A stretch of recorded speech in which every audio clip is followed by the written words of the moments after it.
ഭദ്രന്റെ കുഞ്ഞിപ്പെണ്ണ്. രചന മഞ്ജു മുരളി. അവതരണം Salim Karulai. Editing SN creations.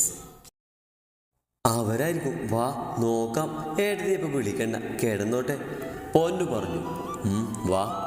ആദ്യം പൊന്നും കൂടെ താഴേക്ക് നടന്നു. അപ്പോഴേക്കും വീണ്ടും കോളിബെല്ല് മുഴങ്ങിയിരുന്നു. പൊന്നു പോയി വാതിൽ തുറന്നു. അവിടെ നിൽക്കുന്ന അജിയെ കണ്ടു വീണ്ടും പൊന്നും ആദ്യം മന്ദം വിട്ടു. ഇതെന്താണ് നീ ഈ പാതിരാത്രിക്ക്? ആദ്യം ചോദിച്ചു. അവ ഭദ്ര നിന്നെ വിളിച്ചില്ലേ? ആജി പൊന്നുവിനെയും ആദ്യയും മാറി മാറി നോക്കി. അവൻ നിന്നെ വിളിച്ചോ? ആദ്യം ചോദിച്ചു. വിളിച്ചിരുന്നു. എന്തായാലും കയറി വാ, ഞാൻ ശ്രീമോളെ വിളിക്കട്ടെ. പൊന്നുവും അജിയും ആദ്യം ഹാളിലേക്ക് വന്നു. അജി സോഫയിലിരുന്നു. ആദ്യേട്ടാ, ഞാൻ എഴുതേ വിളിച്ചിട്ട് വരാം. അത് വേണ്ട, ഞാൻ വിളിക്കാം. ആദ്യ വേഗം മുകളിലേക്ക് കയറി. അത് കണ്ട് അജിയും പൊന്നുവും ചിരിച്ചു. പൊന്നു അജിയുടെ അടുത്ത് വന്നിരുന്നു. അജി പൊന്നുവിനെ കയ്യിൽ പിടിച്ചുകൊണ്ട് ചോദിച്ചു. അവനോട് കാര്യങ്ങളൊക്കെ പറഞ്ഞു. എന്തായി? പറയാം, ഇപ്പൊ പറ്റിയിട്ടില്ല, പക്ഷെ പറയണം. ആദ്യം എല്ലാം ഒന്ന് ഒതുങ്ങട്ടെ. മതി. അതെ, നമുക്ക് വേണ്ട കല്യാണം? പൊന്നു ചോദിച്ചു. നിന്റെ ചേട്ടന്മാരെന്നെ ബാക്കി വെച്ചാൽ മതിയായിരുന്നു. ആദ്യം ചിരിച്ചുകൊണ്ട് പറഞ്ഞു. അവര് സമ്മതിച്ചില്ലല്ലോ? സമ്മതിച്ചില്ലെങ്കിൽ കൂടെ വരില്ല അമിനി? ആദ്യം ചോദിച്ചു. ഇല്ല, ഞാൻ ഒരിക്കലും വരില്ല. എനിക്കെൻ്റെ ചേട്ടന്മാരെക്കാളും വലുതായി ആരുമില്ല. അവരുപേക്ഷിച്ച് ഞാൻ വരില്ല. ഒരു നിമിഷം അജിൻ്റെ ശബ്ദയായി. അവൻ പൊന്നുവിനെ മുഖത്തേക്ക് ഉറ്റുനോക്കി. അപ്പം നിന്നെ എനിക്ക് സ്വന്തമാക്കാൻ പറ്റില്ല അമി? ആജി ചോദിച്ചു. അവർ സമ്മതിച്ചാൽ നമുക്ക് സന്തോഷത്തോടെ ജീവിക്കാം, ഇല്ലേ? പൊന്നു നിർത്തി. അവളുടെ തല കുനിഞ്ഞു. ആജി ആമിയുടെ അടുത്തേക്ക് നീങ്ങിയിരുന്നവളുടെ മുഖം കയ്യിലെടുത്തു. പൊന്നുവിനെ കണ്ണിലേക്ക് നോക്കിക്കൊണ്ട് പറഞ്ഞു. ആമി, നീ ഇല്ലാതെ എനിക്ക് പറ്റില്ലടി. ഇന്നലെ തോന്നിയൊരു ഇഷ്ടമല്ലടി നിന്നോട്. ആമി, ഞാൻ കാത്തിരിക്കാം. ആജിയുടെ കണ്ണ് നിറഞ്ഞു. അവൻ്റെ ഓരോ വാക്കും അവളുടെ മനസ്സിൽ കൂടുതൽ ആഴത്തിൽ പതിയുകയായിരുന്നു. പൊന്നു അജിയെ കെട്ടിപ്പിടിച്ച് അവൻ്റെ കഴുത്തിലേക്ക് മുഖം വെച്ചു. അജി അവളെ തന്നിലേക്ക് ചേർത്ത് പിടിച്ചു. ശ്രീമോളെ, എണീക്ക്. ആദ്യം നന്ദുവിനെ വിളിച്ചു. നന്ദു കണ്ണ് ചിമ്മി തുറന്നുകൊണ്ട് എഴുന്നേറ്റിരുന്നു. എന്തുറക്കായത്? ഡ്രസ്സ് എടുത്തിട്ടേ, നിനക്കൊരു സർപ്രൈസ് ഉണ്ട്. ആദ്യം പറഞ്ഞു. എന്താ ആദ്യേട്ടാ? നന്ദു ടോപ്പ് എടുത്തിട്ട് കൊണ്ട് പറഞ്ഞു. അതൊക്കെ പറയാം, വാ. നന്ദു ഡ്രസ്സൊക്കെ എടുത്തിട്ട് കൊണ്ട് ആദ്യയോടൊപ്പം താഴേക്ക് നടക്കാൻ തുടങ്ങി. താഴേക്ക് വന്നപ്പോൾ അവിടെ ഇരിക്കുന്ന പൊന്നുവിനെയും അജിയെയും കണ്ട് നന്ദു ഞെട്ടി. അജേട്ടാ, എന്താ മച്ചി ഈ പാതിരാത്രി? നന്ദു ചോദിച്ചു. നീ ഇവിടെ വന്നിരിക്കുന്നതു കാര്യം ഞങ്ങൾ പറയാം. നന്ദു ആദ്യയുടെ അടുത്ത് ചെന്നിരുന്നു. പൊന്നു നന്ദുവിൻ്റെ അടുത്തേക്ക് ചെന്നിരുന്നു. ഇനി നിനക്ക് കൂട്ടില്ലെന്ന പരാതി വേണ്ട. നിത്യ നാളെ തൊട്ട് ഇവിടെ ഉണ്ടാവും. ആജി പറഞ്ഞത് കേട്ട് അവൾ ഞെട്ടി. അതെങ്ങനെ? നന്ദു ചോദിച്ചു. എല്ലാ കാര്യവും ആദ്യം നന്ദുവിനെ പറഞ്ഞു കൊടുത്തു. ഒരേ സമയം ഞെട്ടലും സന്തോഷവും നന്ദുവിലുണ്ടായി. ഇതേ സമയം നിത്യ ഭദ്രന്റെ കൂടെ ശിവനാഥ് എന്ന ഷോപ്പിൽ കയറി. നിത്യ ഭദ്രന്റെ കയ്യിൽ മുറുകെ പിടിച്ചു. ഭദ്രൻ നിത്യയെ ചേർത്ത് പിടിച്ചുകൊണ്ട് നടന്നു. ഭദ്രേട്ടാ, ഏത് കളർ സാരിയാണ് എടുക്കേണ്ടത്? നിത്യ ചോദിച്ചു. എൻ്റെ കുഞ്ഞുപെണ്ണിന് ഇഷ്ടമുള്ളതെടുക്ക്. ഭദ്രൻ പറഞ്ഞു. ശരി, ഞാൻ എടുത്തിട്ട് വരാം. വാ, ഭദ്രേട്ടനും വാ. നിത്യ ഭദ്രന്റെ കയ്യിൽ പിടിച്ചുകൊണ്ട് പറഞ്ഞു. അങ്ങനെ അവർ രണ്ടുപേരും കൂടെ ഡ്രസ്സ് എടുത്തു. അവർക്ക് മാത്രമല്ല, ആദിക്കും നന്ദുവിനും പൊന്നൂരും അജിക്കും എടുത്തു. നിത്യയ്ക്ക് നോർമലായി ഇടാനുള്ള ഡ്രസ്സ് ഒരുപാട് എടുത്തു. ഭദ്രേട്ടാ, ഇത്രയും മതി. ഞാൻ ഈ മുകളിലെ ഫാൻസി സെന്ററിലേക്ക് പോയി വരാം. നിത്യ പറഞ്ഞുകൊണ്ട് മുന്നോട്ട് നടന്നു. എന്നാൽ ശ്രീകുട്ടി ചെല്ലു, ഞാൻ ബില്ല് കൊടുക്കട്ടെ. ആദ്യം പറഞ്ഞ് ഭദ്രൻ ബില്ലിംഗ് സെക്ഷനിലേക്ക് പോയി. അങ്ങനെ നിത്യ ഫാൻസിയിലേക്ക് പോയി. ഭദ്രൻ അവിടെ തന്നെ നിന്നു. കുറച്ച് കഴിഞ്ഞപ്പോൾ നിത്യ എല്ലാം മേടിച്ചുകൊണ്ട് വന്നു. ഭദ്രേട്ടാ, വാ പോവാം. നിത്യ ഭദ്രന്റെ കയ്യിൽ പിടിച്ചുകൊണ്ട് പറഞ്ഞു. വാ. അങ്ങനെ അവർ രണ്ടുപേരും കൂടി ഒരുമിച്ച് വാങ്ങിയ സാധനങ്ങൾ മേടിച്ച് പുറത്തേക്ക് ഇറങ്ങി. ഡ്രസ്സെല്ലാം കാറിൽ വെച്ച് നിത്യഭദ്രന്റെ കൂടെ കാറിൽ കയറി. കേശവ് കാർ സ്റ്റാർട്ട് ചെയ്തുകൊണ്ട് മുന്നോട്ടെടുത്തു. നിത്യഭദ്രന്റെ കയ്യിൽ പതിയെ പിടിച്ചു. ഭദ്രൻ നിത്യയെ നോക്കി. അവളുടെ നിറകണ്ട് അവൻ തുടച്ചു കൊടുത്തു. ശ്രീകുട്ടി, ഇനി മുതൽ നീ എൻ്റെ ഭാര്യയാണ്. നീ എന്നെ പ്രണയിച്ചതുപോലെ എനിക്ക് പ്രണയിക്കാൻ പറ്റുമോ എന്ന് എനിക്കറിയില്ല. പക്ഷേ ജീവിതകാലം മുഴുവൻ നീയായിരിക്കും എൻ്റെ പ്രാണൻ. നീ എൻ്റെ കുഞ്ഞു പെണ്ണാടി. ഭദ്രൻ പതിയെ പറഞ്ഞു. നിത്യവനെ നെഞ്ചിലേക്ക് ചലചായ്ച്ചു. ഭദ്രൻ അവളെ ചേർത്ത് പിടിച്ച് തലയിൽ തലോടി. കാറ് വേഗത്തിൽ പാഞ്ഞുകൊണ്ടിരുന്നു. ഇനി ഉണ്ടാവുന്നത് അറിയാതെ. ആദി, നാളെ നമ്മളൊരു സ്ഥലം വരെ പോകുന്നുണ്ട്. ആജി പറഞ്ഞു. നാളെ കല്യാണമല്ലേ, എങ്ങനെ പോവാനാ? ഈയിടെ കല്യാണം അവരുടെയല്ലേ. അത് കഴിഞ്ഞ് ഫോട്ടോഷൂട്ടിനും മറ്റും ഒക്കെ അവരെ തനിച്ച് വിടുന്നു. നമ്മൾ അവർക്കൊരു പ്രൈവസി കൊടുക്കുന്നു. ആജി പറഞ്ഞു നിർത്തി. അപ്പോൾ ആൽബത്തിൽ നമ്മുടെ ഫോട്ടോ ഒന്നും ഉണ്ടാവില്ലല്ലേ? നന്ദു പറഞ്ഞു. ഓ, കല്യാണം പാത്തേട്ടിൻ്റെ നിത്യേതയാണ്. അത് അവിടെ കല്യാണ ആൽബം. നമുക്ക് വേണമെങ്കിൽ എല്ലാവരുടെയും ചേർത്ത് സൗഹൃദം പ്രണയം എന്നൊക്കെ പറഞ്ഞ് ഉണ്ടാക്കാമല്ലോ. പൊന്നു പറഞ്ഞു. അതന്നെ, അല്ലാതെ കല്യാണ ആൽബത്തിൽ മറ്റുള്ളവരെ കുത്തിക്കയറ്റുന്ന ക്ലേശോ വേണ്ട. ആജി പറഞ്ഞു നിർത്തി. അതൊക്കെ ശരിയാ, പക്ഷെ നമ്മൾ എങ്ങോട്ടാ പോണേ? ആദ്യം ചോദിച്ചു. അതൊക്കെ ഉണ്ട്, അതൊരു സർപ്രൈസാണ് നിനക്കും നന്ദുവിനും. എന്നാലും ഭദ്രനെ കൊണ്ടുപോകാതെ ആദ്യമൊക്കെ എന്തോ പോലെയായി. എടാ അവനെ പിന്നെ കൊണ്ടുപോകാൻ നമുക്ക് കല്യാണമൊക്കെ അവനൊന്ന് എൻജോയ് ചെയ്യട്ടെ. ആദ്യം പറഞ്ഞത് ശരിയാണെന്ന് ആദ്യക്ക് തോന്നി. എന്നാ ശരി. ആദ്യം പറഞ്ഞപ്പോഴേക്കും പുറത്ത് കാറ് വന്ന് നിൽക്കുന്ന ശബ്ദം കേട്ട് എല്ലാവരും നോക്കി. കാറിൽ നിന്നും ആദ്യം ഇറങ്ങിയത് ഭദ്രനാണ്. പിന്നെ നിത്യയും ഇറങ്ങി കാറ് കൊണ്ട് കേശവ് പോയി. എന്നാൽ ആരും ശ്രദ്ധിക്കാതെ ഒരു കാര്യം മാജി കാറിൽ കണ്ടു. അവൻ്റെ പോലീസ് ബുദ്ധി അവിടെ പ്രവർത്തിച്ചു. ഭദ്രന്റെ കൈ പിടിച്ചുകൊണ്ട് നിത്യ വീടിൻ്റെ ഉമ്മറത്തേക്ക് കയറി. നന്ദ നിത്യയെ സൂക്ഷിച്ചു നോക്കി. പൊന്നും ആദ്യം ഭദ്രനെയും. എന്നാൽ എൻ്റെ ഭദ്രേട്ടാ നിങ്ങൾക്കുള്ള ഇഷ്ടമായിരുന്നല്ലേ? പൊന്നു പറഞ്ഞു. ഭദ്രൻ ചിരിച്ചു. എന്താടാ ഇതൊക്കെ, പോയി വിളിക്കാൻ നീയും ഇറങ്ങി വരാൻ അവളും. ആദ്യം മജിയും ഒരുമിച്ച് പറഞ്ഞു. എന്തായാലും നന്നായി. എന്ത് നന്നാവാൻ, ഞാൻ ഭദ്രനെ വിളിക്കാൻ വേണ്ടി കാത്തിരിക്കുമായിരുന്നു. നിത്യ പറഞ്ഞു.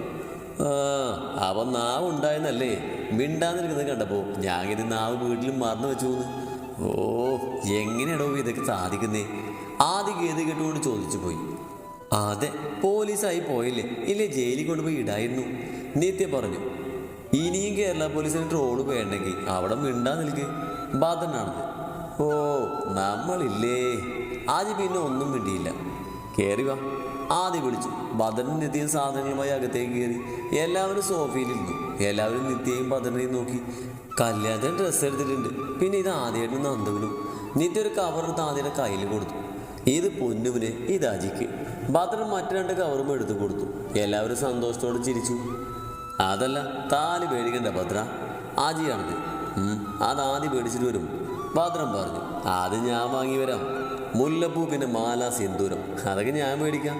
ആജിയാണെന്ന് പറഞ്ഞത്. പിന്നെല്ലാം സെറ്റാണ്. ബട്ട് ബ്രൈഡൽ മേക്കപ്പ് അത് ആര് ചെയ്യും? നന്ദു ചോദിച്ചു. അത് നന്ദമോൾക്ക് അറിയില്ലേ? അതിന് ഭേദം മേക്കപ്പ് ചെയ്യാതിരിക്കുന്നതാ. നിത്യ നന്ദുവിനെ പുച്ഛിച്ചു കൊണ്ട് പറഞ്ഞു. എല്ലാവരും നിർത്തിക്കേ, ബ്രൈഡൽ മേക്കപ്പ് ആർട്ടിസ്റ്റിനെ വേണം, അത്രയേ ഉള്ളൂ. ആജി ചോദിച്ചു. അതെ, എല്ലാവരും ഒരുപോലെ പറഞ്ഞു. വഴിയുണ്ട് എന്നും പറഞ്ഞ് ആദ്യം ഫോണെടുത്ത് എലീന എന്ന് സേവ് ചെയ്ത നമ്പറിൽ വിളിച്ചു. 2-3 പേരിന് ശേഷം എലീന ഫോൺ എടുത്തു. അത് മനസ്സിലായത് മജി എല്ലാവരെയും നോക്കി എടുത്തു എന്ന് ആംഗ്യം കാണിച്ചു. ഹലോ അജേട്ടാ, എലീന വിളിച്ചു. ഹലോ എലീന, എനിക്കൊരു സഹായം ചെയ്യുമോ? അതിനെന്താ, ചെയ്യാലോ. എന്ത് സഹായം? അത് ഈ പാതിരാത്തേക്ക് നീ ഈ ബ്രൈഡൽ മേക്കപ്പ് ഒക്കെ ചെയ്യുന്നതല്ലേ? അതെ. അജയുടെ കാര്യം പറ. നാളെ ഒന്ന് വരാൻ പറ്റുമോ? എവിടേക്ക്? അജി കാര്യങ്ങൾ വിശദമായി പറഞ്ഞു കൊടുത്തു. അതെല്ലാം കേട്ട് കഴിഞ്ഞ ശേഷം എലീന പറഞ്ഞു. ഞാൻ വരാം. നാളെ 4:30 എണീറ്റ് ഫ്രഷായിട്ട് ഇരിക്കാൻ പറയണ അവരോട്. ശരി. അജിക്ക് സന്തോഷമായി. കോള് കട്ടായതും അവൻ അവരുടെ അടുത്തേക്ക് ചെന്ന് പറഞ്ഞു. എല്ലാം റെഡിയായി, നാളെ 4:30 എണീക്കണം. നിത്യ അജിയോട് പറഞ്ഞു. അതൊക്കെ സെറ്റ്. നിത്യ പറഞ്ഞു. എന്നെല്ലാം ചെന്ന് കിടന്നോ? ഭദ്രൻ അതും പറഞ്ഞ് തൻ്റെ മുറിയിലേക്ക് പോയി. അങ്ങനെ എല്ലാവരും കിടക്കാൻ പോയി. നാളത്തെ ദിവസത്തെ സ്വപ്നം കണ്ടുകൊണ്ട് നിത്യയും ഭദ്രനും 2 മുറികളിൽ തങ്ങൾ ഒന്നാവുന്നത് സ്വപ്നം കണ്ട് കിടന്നു. ഹരിനന്ദനൻ തറവാട്ടിൽ ഹരിദാസിന് വലിയൊരു ഞെട്ടലായിരുന്നു മകൾ ഭദ്രൻ്റെ ഒപ്പം പോയി എന്നത്. നന്ദയുടെ അച്ഛനും അമ്മയും അവിടെ ഉണ്ടായിരുന്നു. ഒരു സൈഡിൽ നിരഞ്ജൻ ചാരി നിൽക്കുന്നുണ്ടായിരുന്നു. ഏട്ടാ, നമുക്ക് നിത്യമോളൊന്ന് കാണാൻ പോയാലോ? ദേവി ചോദിച്ചു. വേണ്ട, പോവണ്ട. അച്ഛനെയും അമ്മയെയും ഉപേക്ഷിച്ച് പോയവളെ എനിക്ക് കാണണ്ട, ഹരിദാസ് പറഞ്ഞു. അച്ഛാ, നിരഞ്ജൻ, നിനക്ക് വേണമെങ്കിൽ പോവാം. നിന്റെ പെങ്ങളാണ്. ഭദ്രനോടുള്ള ശത്രുത ഞാൻ അവസാനിപ്പിച്ചു. ഇനി അവർ ജീവിക്കട്ടെ. ഹരിത് പറഞ്ഞ് എഴുന്നേറ്റ് പോയി. ദേവി ഒന്നും മിണ്ടാത്ത അടുക്കളയിലേക്ക് പോയി. രാജൻ എഴുന്നേറ്റ് നിരഞ്ജൻ്റെ അടുത്തേക്ക് വന്ന് അവനെ തോളിൽ കൈവച്ചു. നിരഞ്ജ, നീ ചെല്ലവളുടെ അടുത്തേക്ക് ചീത്തൊന്നും പറയണ്ട. മാമനമ്മയും വരുന്നില്ലേ? നിരഞ്ജൻ ചോദിച്ചു. ഇല്ല, മോൻ പോയി വാ, രാജൻ വീണ്ടും പറഞ്ഞു. നിരഞ്ജൻ അവിടുന്ന് ഇറങ്ങി. നിത്യയോട് ദേഷ്യമോ പരിഭവമോ ഉണ്ടായിരുന്നില്ല. ഇതേ സമയം നിത്യ എലീന വന്ന് ഒരുക്കുന്ന തിരക്കിലായിരുന്നു. രാവിലെ മുതൽ നന്ദു അടുക്കളയിൽ തിരക്കിട്ട പണിയിലാണ്. പൊന്നു പിന്നെ മേക്കപ്പ് ചെയ്തുകൊണ്ടിരിക്കുമ്പോൾ നിത്യക്ക് ഫുഡ് വാരി കൊടുക്കുന്നുണ്ട്. എലീന മറ്റുള്ളവരോട് സംസാരിക്കാൻ നിൽക്കാതെ അവളുടെ പണി മാത്രം നോക്കുകയാണ്. ആദിയും മജിയും ഭദ്രനെ ഒരുക്കുന്ന തിരക്കിലായിരുന്നു. നന്ദുവിന്റെ പണിയെല്ലാം കഴിഞ്ഞ് വന്നപ്പോഴേക്കും സമയമായി. അവൾ നിത്യക്ക് അടുത്തേക്ക് ചെന്നു. ഇതേ സമയം നിരഞ്ജന്റെ ബൈക്ക് ആ വീടിന്റെ മുറ്റത്ത് വന്നു നിന്നു. വാതിൽ തുറന്നു കിടക്കുന്നത് കൊണ്ട് നിരഞ്ജൻ അകത്തേക്ക് കയറി. ഇതേ സമയം റൂമിൽ നിന്ന് പുറത്തേക്ക് വന്ന ഭദ്രനും ആദിയും മജിയും നിരഞ്ജനെ കണ്ട് ഒന്ന് ഞെട്ടി. ഭദ്ര, നിരഞ്ജൻ വിളിച്ചു. വീട്ടിലെല്ലാവരും അറിഞ്ഞല്ലേ? ഭദ്രൻ ചോദിച്ചു. ആ, അച്ഛനോട് നീ ദേഷ്യമൊന്നും വെക്കല്ലേ. ഇപ്പോൾ അച്ഛൻ പഴയ പോലെ അല്ല. നിന്നോട് ദേഷ്യമൊന്നുമില്ല. പക്ഷേ അച്ഛൻ വരില്ലെന്ന് പറഞ്ഞു. ആണോ? അത് പിണക്കമാകും, വന്നോളൂ. മുകളിലത്തെ റൂമിലുണ്ട് നിത്യ. ആണോ? എന്നാൽ ഞാൻ ഒന്ന് കാണട്ടെ. നിങ്ങളെവിടേക്കാ? നിരഞ്ജൻ ചോദിച്ചത് കേട്ട് അവർ നിന്നു. അപ്പോഴേക്കും നന്ദുവും പൊന്നും താഴേക്ക് വന്നു. നിരഞ്ജനെ കണ്ട് അവർ ഞെട്ടി. അവരോട് നിരഞ്ജൻ കാര്യങ്ങൾ പറഞ്ഞു. ഞാൻ ഏട്ടന്മാരുടെ ഒപ്പം പോവാ, പൊന്നു പറഞ്ഞു. നീ വാ ശ്രീമോളെ, നീ നിത്യയുടെ കൂടെ വന്നാൽ മതി. ഏലീനല്ലേ ഇവിടെ? ആദി ചോദിച്ചു. ഉണ്ട്. അങ്ങനെ അജിയും ഭദ്രനും പൊന്നവും ആദിയും കൂടെ ഒരു കാറിൽ അമ്പലത്തിലേക്ക് പോയി. മാലയ്ക്ക് അവിടെ വെച്ച് മേടിക്കാന്ന് അവർ വെച്ചു. ഞാൻ നിത്യ ഒന്ന് കാണട്ടെ. നന്ദു ചെന്ന് ഡ്രസ്സ് മാറി. എന്നാ ശരി, നന്ദു പറഞ്ഞു. അങ്ങനെ നിത്യയെ കാണാൻ നിരഞ്ജൻ മുകളിലേക്ക് പോയി. നന്ദു ഡ്രസ്സ് മാറാനും പോയി. നിരഞ്ജൻ മുകളിലെത്തി. അവിടെ 2 റൂമുകളുണ്ട്. 2 റൂമിന്റെ വാതിലും ചാരിയിട്ടുണ്ട്. നിരഞ്ജൻ ആദ്യത്തെ റൂമിന്റെ ഡോറ് തുറന്നതും അവൻ ഞെട്ടിപ്പോയി. ബ്ലൗസും പാവാടയും ഇട്ടുകൊണ്ട് ബാത്റൂമിൽ നിന്നും ഇറങ്ങി വരുന്ന എലീനയെ കണ്ട് നിരഞ്ജൻ ഞെട്ടി. നിരഞ്ജനെ കണ്ട് എലീനെ ഞെട്ടിക്കൊണ്ട് മാറിന് പുറകെ കൈ വെച്ചുകൊണ്ട് തിരിഞ്ഞു നിന്നു. താൻ ആരാ? എന്താണ് ഡോറ് തട്ടത് കയറി വന്നത്? എലീന ദേഷ്യത്തോടെ ചോദിച്ചു.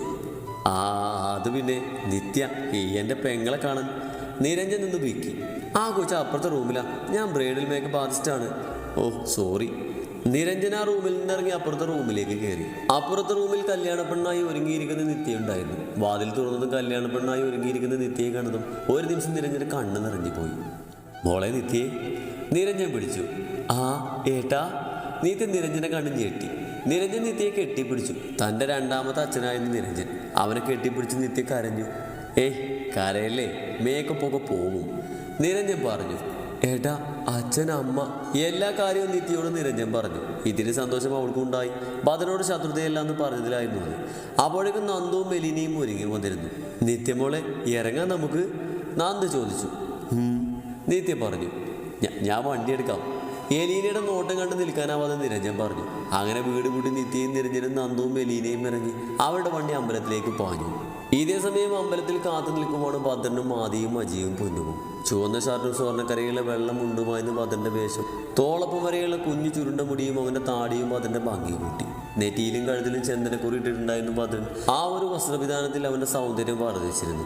ചുവന്ന ഷർട്ടും കറുപ്പ് പാൻറ്റുമായിരുന്നു ആദിയുടെ വേഷം. കറുപ്പ് ഷർട്ടും കറുപ്പ് പാൻറ്റുമായിരുന്നു അജിയുടെ വേഷം. ചുവന്ന സാരിയും സ്ലീവ്ലെസ് ബ്ലൗസുമായിരുന്നു പൊന്നുവിന്റെ വേഷം. അപ്പോഴേക്കും അമ്പലത്തിന് മുന്നിൽ ഒരു കാറ് വന്നു നിന്നു. അതിൽ നിന്ന് നിരഞ്ജനും നന്ദുവും മെലീനയും ഇറങ്ങി. ചുവന്ന സാരിയും ബ്ലൗസുമായിരുന്നു നന്ദുവിന്റെ വേഷം. അതിലവൾ കൂടുതൽ സുന്ദരിയായിരുന്നു. എലീനയുടെ വേഷവും ഒരു ചുവന്ന സാരി തന്നെയായിരുന്നു. നിരഞ്ജൻ ഒരു കറുപ്പ് ഷർട്ടും പാൻറ്റുമായിരുന്നു. ഭദ്രന്റെ കണ്ണുകൾ തിരിഞ്ഞത് നിത്യയായിരുന്നു. നന്ദു കാറിന്റെ ഡോറ് തുറന്നു. അതിൽ നിന്നും ഇറങ്ങിയ നിത്യയെ കണ്ട് ഭദ്രന്റെ കണ്ണുകൾ വിടർന്നു. നേർവാർച്ചയിലെടുത്തിട്ട് സൈഡിലേക്കും പിരിച്ചു കെട്ടിയിരുന്നു അവളുടെ നീളൻ തലമുടി. നെറ്റിയിലൊരു നെറ്റിച്ചുട്ടിയും ഉണ്ടായിരുന്നു. ചുവന്ന സാരിയായിരുന്നു അവളുടെയും വേഷം. അതിനോട് ചേർന്ന മാലയും കമ്മലും അരപ്പട്ടയുമാണ്. മുടിയിൽ വട്ടത്തിൽ മുല്ലപ്പൂവ് കെട്ടിവെച്ചിട്ടുണ്ട്. എല്ലാം കൊണ്ടും നിത്യ സുന്ദരിയായിരുന്നു. നിരഞ്ജൻ നിത്യയുടെ കൈയും പിടിച്ചുകൊണ്ട് അമ്പലത്തിന്റെ പടികൾ കയറി. നിത്യ ഭദ്രനെ നോക്കി. ഭദ്രൻ അവളെ തന്നെ നോക്കുവായിരുന്നു. നിത്യ വന്ന് ഭദ്രന്റെ അടുത്ത് വന്ന് നിന്നു. നിത്യ, നീ സുന്ദരിയായിട്ടുണ്ടല്ലോ, ആദി പറഞ്ഞു. നിത്യ ഒന്ന് ചിരിച്ചു. അപ്പോഴേക്കും അവർ അമ്പലനടയിൽ കയറി. എല്ലാവരും നിരന്നു നിന്ന് ഭഗവാനെ മുന്നിൽ നിന്ന് തൊഴുതു. നന്ദു താലി പൂജാരിക്ക് പൂജിക്കാൻ കൊടുത്തു. ഭദ്രന് നിത്യയും മുഖാമുഖം നിന്നു. പൂജാരി പൂജിച്ച് താലിയുമായി വന്നു. ഭദ്രൻ അത് കയ്യിലെടുത്ത് നിത്യയുടെ മുഖത്തേക്ക് നോക്കി. നിത്യയുടെ കണ്ണ് നിറഞ്ഞൊഴുകി. ഭദ്രൻ അവളെ നോക്കി പുഞ്ചിരിച്ചു. താലി കെട്ടിക്കോളൂ. പൂജാരിയുടെ വാക്ക് നിത്യയും ഭദ്രനും ഒരുപോലെ സന്തോഷമേകി. കൈകൂപ്പിക്കൊണ്ട് അവൾ നിന്നു. ഒരു നിമിഷം കണ്ണടച്ച് പ്രാർത്ഥിച്ച ശേഷം ഭദ്രൻ നിത്യയുടെ കഴുത്തിലേക്ക് താലി ചാർത്തി തൻ്റെ പ്രണയത്തെ തന്നോടിൽ തന്നെ ചേർത്ത് വെച്ചത്. പ്രണയമെന്നാൽ തൻ്റെ ജീവന്റെ പാതിയാന്ന് ഈ ലോകത്തിനോട് തന്നിലൂടെ കാട്ടിക്കൊടുത്ത മഹാദേവന്റെ തിരുനടയിൽ വെച്ച് നിത്യയുടെ കഴുത്തിൽ ഭദ്രൻ താലി അണിയിച്ചു. താലത്തിൽ നിന്നും സിന്ദൂരമെടുത്ത് നിത്യയുടെ നെറ്റിയിലെ സീമന്ത രേഖയിൽ ചാർത്തി പരസ്പരം മാല അണിയിച്ചു. നിത്യ ഭദ്രന്റെ നെഞ്ചിലേക്ക് ചാഞ്ഞു. അവളെ ചേർത്ത് പിടിച്ചുകൊണ്ട് ഭദ്രൻ നിത്യയുടെ നെറ്റിയിൽ ചൂണ്ടി ചേർത്തു. നിത്യയുടെ വലങ്കൈ ഭദ്രന്റെ ഇടങ്കൈയിൽ ചേർത്ത് വെച്ചുകൊണ്ട് നിരഞ്ജൻ ഭദ്രനെ നോക്കി. എൻ്റെ പെങ്ങളെ നല്ലോണം നോക്കാൻ ഞാൻ പറയുന്നില്ല, എങ്കിലും അവളെ കരയിപ്പിക്കരുത്. ശ്രീകുട്ടി എൻ്റെ ജീവനാണ്. എനിക്ക് ജീവനുള്ളത് വരെ എൻ്റെ കുഞ്ഞിപ്പെട്ട് കരയില്ല. നിത്യയെ ചേർത്ത് പിടിച്ചുകൊണ്ട് ഭദ്രൻ പറഞ്ഞു. അങ്ങനെ ശിവഭഗവാനെ പ്രാർത്ഥിച്ചുകൊണ്ട് അവരവിടുന്ന് ഇറങ്ങി. ഭദ്ര, ഞങ്ങളൊരു സ്ഥലം വരെ പോവാം. നിങ്ങൾക്ക് ഫോട്ടോഷൂട്ടുണ്ട്. എവിടെയാണെന്ന് അറിയാലോ, ആജി പറഞ്ഞു. അറിയാം. എന്നാൽ നിങ്ങൾ ഈ കാറി കയറിക്കോ. ഡ്രസ്സൊക്കെ സെറ്റ് ചെയ്തിട്ടുണ്ട് വീട്ടിൽ, ആദ്യം പറഞ്ഞു. അങ്ങനെ എല്ലാവരോടും യാത്ര പറഞ്ഞ് ഭദ്രനും നിത്യയും കാറിൽ കയറിപ്പോയി. പിന്നെ എന്നെ ആരെങ്കിലും ഒന്ന് വീട്ടിൽ കൊണ്ടാക്കണം, ഏലീനെ പറഞ്ഞു. അതിനെന്താ, നീ നിരഞ്ജൻ്റെ കാറിൽ പോക്കോ, ആജി പറഞ്ഞു. അത് പിന്നെ നിരഞ്ജൻ നിന്ന് വിക്കി. എന്തേ, നിന്റെ കാറില്ലേ, ആദ്യ ചോദിച്ചു. ഉണ്ട്. എന്നാ കൊണ്ടാക്കിക്കോ ഏലീന, നീ ഇവനെ കൂടെ പോക്കോ. പിന്നെ പേയ്മെൻറ്റ് ഞാൻ GPay ചെയ്യാം, ആജി വീണ്ടും പറഞ്ഞു. ഓക്കെ. അതും പറഞ്ഞ് എലീന കാറിൽ കയറി. കൂടെ എലീനയും കൊണ്ട് അവർ രണ്ടുപേരും അവിടുന്ന് പോയി. അങ്ങനെ അജിയും ആദിയും പൊന്നുവും നന്ദുവും കാറിൽ കയറി അങ്ങോട്ടേക്ക് വണ്ടി വിട്ടു. ഫോട്ടോഷൂട്ടൊക്കെ കഴിഞ്ഞതും ഭദ്രനും നിത്യയും കൂടെ വീടിന് മുന്നിലെത്തി. സമയം അപ്പോൾ 9:30 അവരവിടെ എത്തിയതും കാർ അവിടുന്ന് പോയി. നിത്യ ഭദ്രന്റെ കയ്യിൽ പിടിച്ചുകൊണ്ട് ആ വീട്ടിലേക്ക് വലതുകാലം വെച്ച് കയറി. നിത്യക്ക് ഒരുപോലെ സന്തോഷവും സങ്കടവും വന്നു. വാതിൽ തുറന്ന് രണ്ടുപേരും അകത്തേക്ക് കയറി. ഭദ്രൻ നിത്യയുടെ മുഖത്തേക്ക് നോക്കി. നിത്യ ഭദ്രനെ നോക്കി ചിരിച്ചു. നിത്യ ചെന്ന് വാതിൽ കുറ്റിയിട്ടു. ഭദ്രൻ അവളെ പുറകിൽ നിന്ന് കെട്ടിപ്പിടിച്ചു. നിത്യ അവന്റെ കയ്യിലേക്ക് ഒതുങ്ങി. ഭദ്രൻ അവളുടെ കഴുത്തിൽ കെട്ടിയ താലിമാലയിൽ ചുണ്ട് ചേർത്തു. ഭദ്രേട്ടാ, ഈ ഡ്രസ്സൊക്കെ ഒന്ന് മാറണം. നിത്യ ഭദ്രന്റെ കയ്യിൽ ഒതുങ്ങി നിന്നുകൊണ്ട് പറഞ്ഞു. വാ, നമുക്ക് ഡ്രസ്സ് മാറാം. ഭദ്രൻ നിത്യയെ കയ്യിലെടുത്തുകൊണ്ട് പറഞ്ഞു. നിത്യ ഭദ്രന്റെ കയ്യിൽ ഒതുങ്ങി കിടന്നു. അവർക്കായുള്ള റൂമിലേക്ക് ഭദ്രൻ കിടന്നു. നിത്യയെ റൂമിൽ നിർത്തി അവൻ ആ റൂമിന്റെ വാതിൽ കുറ്റിയിട്ടു. ഭദ്രേട്ടാ, ഈ റൂം അടിപൊളിയായിട്ടുണ്ട്. നിത്യ ഭദ്രനെ കെട്ടിപ്പിടിച്ചുകൊണ്ട് പറഞ്ഞു. ആണോ? നിത്യ അരയിലൂടെ കൈയിട്ട് ചേർത്ത് പിടിച്ചുകൊണ്ട് ഭദ്രൻ ചോദിച്ചു. നിത്യ ഒന്ന് മൂളി. ഭദ്രൻ അവളെ ബെഡിലേക്ക് എടുത്ത് കിടത്തി. നിത്യ ബെഡിൽ കിടന്നുകൊണ്ട് ഭദ്രനെ നോക്കി. ഭദ്രൻ പതിയെ നിത്യയെ നോക്കി വശമായി ചിരിച്ചുകൊണ്ട് ഷർട്ടിന്റെ ബട്ടൺ അഴിക്കാൻ തുടങ്ങി. നിത്യ അവനെ നോക്കി നാണത്തിൽ മുഖം തിരിച്ചു. ഭദ്രൻ ഷർട്ട് മുഴുവൻ അഴിച്ച് നിത്യയുടെ മേലെ കയറി കിടന്ന് അവളുടെ നെറ്റിയിൽ പതിയെ ചുംബിച്ചു.